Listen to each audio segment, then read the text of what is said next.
प्यारे साथियों, मैं अपनी बात को शुरू करते हुए बहुजन समाज में जन्मे सभी संतों, गुरुओं और महान पुरुषों को नमन करता हूँ। ये नमन करता हूँ क्योंकि मैं एक पढ़ा लिखा अधिवक्ता हूँ, लोकसभा का सदस्य हूँ, इस देश के इतिहास को जानता हूँ और इतिहास से प्रेरणा लेकर ही आप अपने भविष्य को मजबूत कर सकते हैं, अपने वर्तमान को अच्छा बना सकते हैं।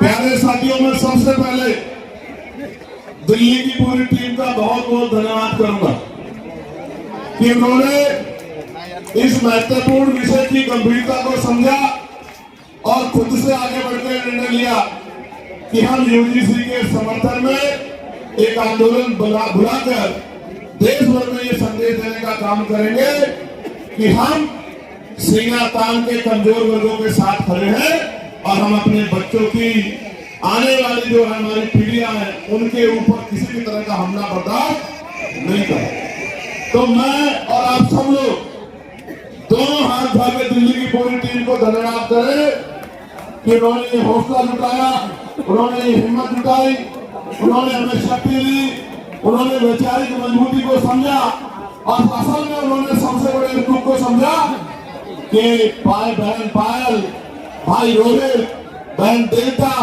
और तमाम हमारे बेटे बेटियों की जो शहादतें हुई है, संस्थानिक हत्या हुई है, आने वाली पीढ़ियों के हिस्से में ये जुल्म जाति ना आए, इसलिए मैं उनकी बड़ी सोच को भी बहुत बहुत धन्यवाद देता। उसके बाद जिन साथियों ने ये मुमकिन कराया कि दिल्ली जैसे स्थान पे एक बड़ा आंदोलन हो, हमारी बात दूर तक जाए, तो जो जहां से लोग पहुंचे हैं, मैं उन तमाम भाइयों का, बहनों का, बड़े बुजुर्गों का, अपनी पार्टी के बड़े नेताओं का सबका धन्यवाद करता हूं। और जिनकी वजह से मैं लोकसभा में पहुंचा हूं, मैं भीम आर्मी आजाद समाज पार्टी के साथियों का और नगीना लोकसभा के समझदार लोगों का, नगीना लोकसभा बिजनौर जिले के साथियों का बहुत बहुत धन्यवाद करता हूं।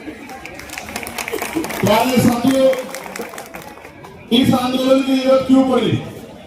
क्योंकि लोकतंत्र में अगर आप अपने ऊपर होने वाले अन्याय के विरोध में आवाज नहीं उठाते तो ये मान लीजिए कि ये आपके ऊपर मुस्तैद कर दिया जाता है, आपके ऊपर थोप दिया जाता है कि आप इस बात को स्वीकार करते हैं। प्यारे साथियों, आप याद करके देखिए, इस देश में हमें कुछ भी मांगने से नहीं मिला। हर चीज के लिए हमारे अपने बीच के लोगों ने, जिनको आज हम महापुरुष के रूप में मानते हैं, उन्होंने संघर्ष किया है, अपना जीवन बलिदान किया है, अपने बच्चों का बलिदान दिया है, उन्होंने अपना सुख चैन त्यागा है। उसके कारण आज देश में कमजोर वर्गों के लोगों को हक और अधिकार मिलने का काम हो। प्यारे साथियों, मैं आज उदाहरण देकर बताऊंगा, जो भी डिबेट करना चाहता है, मैं चैलेंज करके कहता हूं, जिस भी पार्टी के राष्ट्रीय अध्यक्ष में हिम्मत हो, वो आजाद समाज पार्टी के राष्ट्रीय अध्यक्ष से डिबेट करे। मैं सामान्य डिबेट में इसलिए नहीं जाता क्योंकि आजकल चैनलों पे डिबेट का अस्त्र खत्म हो गया है। अपने स्वाभिमान सम्मान की रक्षा स्वयं करनी है, वहां कोई भी आके बैठ जाता है, कुछ भी कहने लग जाता है। हम इतने लोगों का प्रतिनिधित्व करते हैं, इसलिए हमारी जिम्मेदारी है कि हम अपने सम्मान की रक्षा और श्रम करें।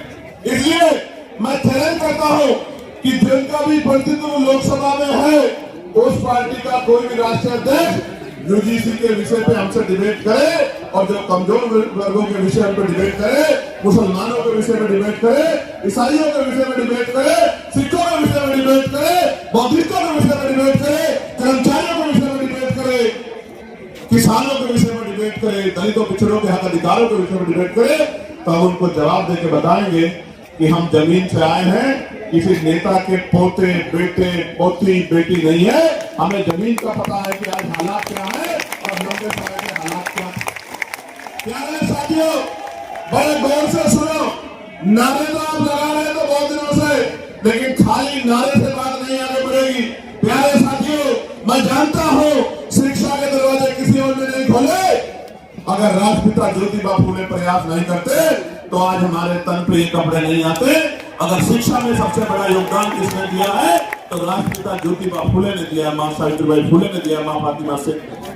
प्यारे साथियों, इस देश में जिस आरक्षण को रोज बुरा भला कहा जाता है, हालांकि किसी की हैसियत नहीं बुरा भला कहने की, क्योंकि जब आप ये कहते हैं, जब आप एक उंगली किसी की तरफ उठाते तो 4 उंगली आपकी तरफ भी जाती है।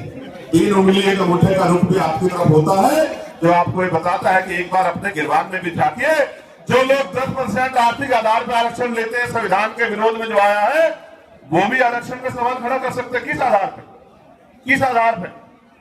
जो लोग सदियों से आरक्षण का लाभ लेते आ रहे हैं, तमाम संस्थानों में काबिज हैं, जिन्होंने कमजोर वर्गों के लोगों को उनकी दुख तकलीफों के बाद, उनके भूखे पेट के बाद, जब उनकी बच्चों को तन ढकने का अधिकार नहीं था, जिन्होंने उनके आंसुओं के बाद भी, जिनके मुंह से एक शब्द भी हाय का भी नहीं निकला कि इनके साथ गलत हो रहा, वो उनसे सवाल कर रहे हैं। नहीं, आपको कोई अधिकार नहीं सवाल करने का।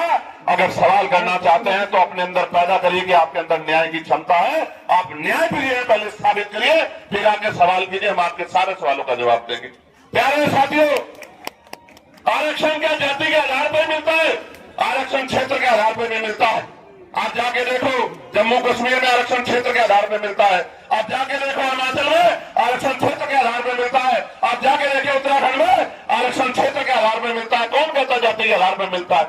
आरक्षण उनको मिलता है जो पीछे रह गए हैं, जिनका प्रतित्व कम है। और इस देश का मैं गारंटी से कहता हूं, कास्ट सेंसस करा के आप लोग डेटा उठा के लाइए, आइए डिबेट कीजिए और बताइए आपकी संख्या कम है। मैं गारंटी देता हूं, मैं चंद्रशेखर आजाद जो लोकसभा का सदस्य है और आजाद समाज पार्टी भी मानवीय कार्यकर्ता, मैं वचन दे कहता हूं, अगर किसी विभाग में आपका आरक्षण कम हुआ, चाहे वो विधानसभा हो या लोकसभा हो या कोई भी विभाग हो, अगर आपका आरक्षण, आपका प्रतिशत कम हुआ, मैं वचन देकर कहता हूं कि दलित पिछड़ों की लड़ाई को पीछे छोड़ के पहले आपकी लड़ाई लड़ने का काम करेंगे। इस बात का मैं आपको विश्वास दिलाता हूं। मैं संविधान को मानने वाला व्यक्ति हूं, न्याय प्रिय व्यक्ति हूं, इसलिए आपसे कह रहा हूं, तो मगर सच का सामना तो करना ही पड़ेगा।